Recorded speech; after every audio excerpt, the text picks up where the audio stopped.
नमस्कार दोस्तों, मैं दुर्गेश कुमार एक बार फिर क्राइम वीडियो में आप लोगों का स्वागत करता हूं। आज मैं बहुत ही दर्दनाक हत्यारे बाप की हत्यारी भरी कहानी सुनाने जा रहा हूं। आप लोग सोचने पर विवश हो जाएंगे कि एक बाप अपने मासूम बच्चों के साथ ऐसा भयावह कदम कैसे उठा सकता है, अपने मासूम बच्चों की जान कैसे ले सकता है। कहानी बहुत ही दर्दनाक है। इसको सुनने के बाद आपके रोंगटे तो खड़े ही हो जाएंगे, लेकिन अगर थोड़ी बहुत मिस्टेक कहानी सुनाने में हमसे हो तो आप लोगों से मैं माफी मांगना चाहता हूं कि कितना बड़ा भी इंसान, कैसा भी इंसान और कितना बड़ा भी ज्ञानी इंसान क्यों ना हो, लेकिन छोटी मोटी गलती तो प्रत्येक इंसान से हो ही जाती है। आप लोगों ने सुना होगा, अमेरिका में एक पुस्तक लिखी गई थी। पुस्तक लिखने में लगभग 3 वर्षों का समय लगा था, प्लस उसके साथ में 500 लोगों का योगदान लगा था। पुस्तक जब रेडी हुई, रेडी होने के बाद सबसे बड़ी चुनौती उसमें यह थी कि इस पुस्तक के अंदर कोई अगर एक भी त्रुटि यानी गलती निकाल देगा तो उस गलती निकालने वाले इंसान को उस गलती को साबित करना होगा। साबित करने पर $10,000 का पुरस्कार दिया जाएगा। $10,000 आप लोग समझ सकते हैं कि इंडियन रुपीज कितना हो जाएगा। जिस समय उस पुस्तक में त्रुटि निकालने का समय आया, एक से एक ज्ञानी पुरुष वहां पर मौजूद थे। उस पुस्तक को जब खोला गया, पहले पेज पर ही 3 गलती निकली, यानी कि 500 लोगों का योगदान, और सबसे बड़ा दावा किया गया कि इस पुस्तक के अंदर कोई भी गलती नहीं है। अगर कोई गलती निकालेगा तो $10,000 पुरस्कार के रूप में प्राप्त होगा। तो इसलिए हम कहते हैं कि इंसान चाहे जितना बड़ा विद्वान क्यों ना हो, लेकिन दुनिया बहुत बड़ी है, दुनिया के सामने वो तुच्छ सा नजर आएगा। तो हमारी औकात क्या है आप लोगों के सामने? अगर सोचा जाए तो हमारी औकात कुछ नहीं है। आप लोग बहुत बड़ी चीज हैं। आप लोगों में एक से एक व्यक्ति नजर आएंगे जो हमसे बड़े भी ज्ञानी होंगे और ज्ञानी से भी बड़े ज्ञानी होंगे। इसलिए अगर कोई गलती होती है तो उस गलती को माफ करना। परसों एक वीडियो हमने अपलोड किया था, उस वीडियो में आप लोगों ने बहुत प्यार दिया और बहुत गालियां तक दी, लेकिन उससे हमें कोई दिक्कत नहीं है, क्योंकि कोई भी वीडियो हम अपलोड करते हैं, उस वीडियो को अपलोड करने के पहले बहुत गहन विचार करते हैं। जब हमारी समझ में नहीं आ रहा था, एक तरफ अकबरपुर था लखनऊ का और दूसरी तरफ योगी सरकार थी, उसमें यह फैसला लेना बहुत ही मुश्किल था कि सरकार गलत है या अकबरपुर के लोग गलत हैं। फैसला लेना कठिन नहीं था, क्योंकि अकबरपुर के लोग गलत थे। मैं भी जानता हूं, आप लोग भी जानते हैं कि अवैध जमीन पर निर्माण किसी को नहीं करना चाहिए। सरकारी जमीन पर निर्माण करने वाले व्यक्ति को एक ना एक दिन रोना पड़ेगा, सभी लोग जानते हैं। लेकिन यहां पर हमारी यह समझ में नहीं आ रहा था कि अगर लोगों की तरफ हम बात कर रहे हैं तो शायद लोग हमें गाली देंगे, और अगर हम सरकार की तरफ बात कर रहे हैं तब भी लोग शायद हमें गाली देंगे। तो हमने डिसीजन लिया कि लोगों की तरफ हम बात करेंगे। अकबरपुर के जितने भी लोग हैं उनके पक्ष में हम बात रखेंगे, और एक सैंपल के तौर पर यह वीडियो हमारी थी कि सबसे पहले एक सैंपल लिया जाए कि आखिर लोग किस बात से सहमत हैं, सरकार की तरफ से सहमत हैं या फिर अकबरपुर के लोगों की तरफ से। हमने वो वीडियो अपलोड कर दी। अपलोड करने के बाद हमें इतनी गालियां मिली जिसका कोई जवाब नहीं था, और इतना प्यार मिला कि अपने मुंह से मैं वर्णन नहीं कर सकता। मतलब दोनों तरफ से अभी भी मैं असमंजस में फंसा हूं कि आखिर किसकी तरफ बात की जाए। गालियां एक तरफ मिल रही हैं, दूसरी तरफ प्यार मिल रहा है, दोनों के बीच में हम फंसे हुए हैं। यानी आप मान सकते हैं नदी के बीच में नाव फंसी हुई है, ना तो इधर जा रही है ना तो उधर जा रही है। खैर, उस बात को हम छोड़ते हैं, आज वो टॉपिक नहीं है। टॉपिक की तरफ हम ध्यान देते हैं कि एक शातिर क्राइम हुआ। एक बाप ने किस तरीके से अपनी मासूम 1.5 वर्ष की बच्ची को गोली मारकर मौत के घाट उतार दिया। महज 1.5 वर्ष की बच्ची और उस बाप की इकलौती बेटी थी। कहानी आपको हम सुनाते हैं। घटना है बिहार के पूर्णिया जिले की। शराबी पिता ने 1.5 साल की बच्ची को गोली मारकर उसकी हत्या कर दी।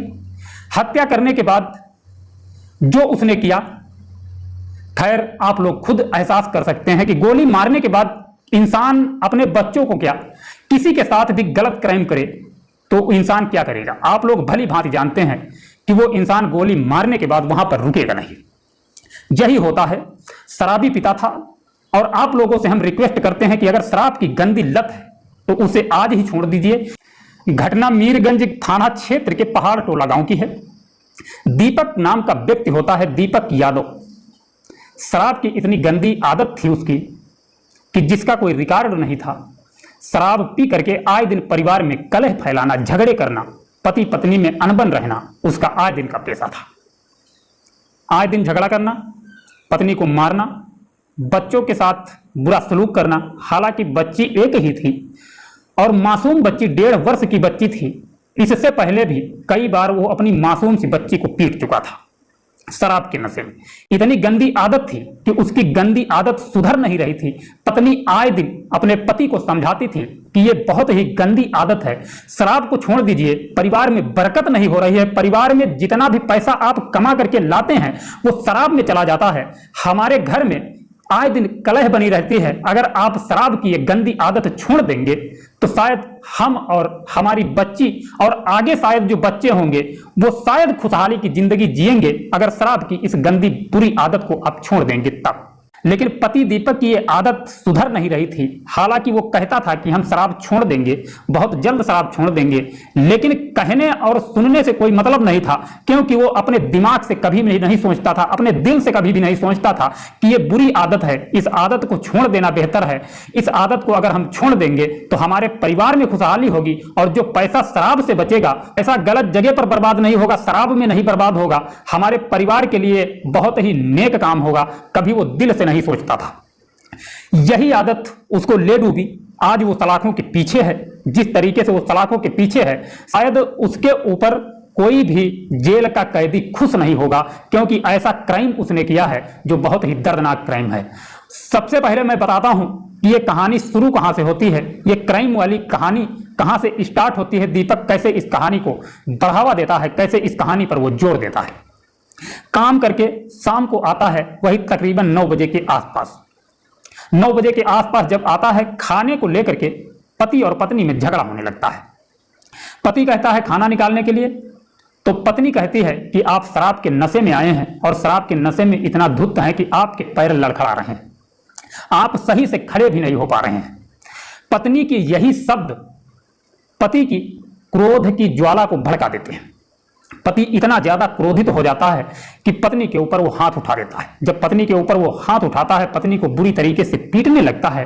पीटते पीटते जब थक जाता है तो घर में रखा हुआ पिस्टल उठाता है और मासूम सी महज 1.5 वर्ष की बच्ची पलंग पर सो रही थी और उठाते ही पिस्टल धड़ाक से एक गोली अपनी बेटी को देती है।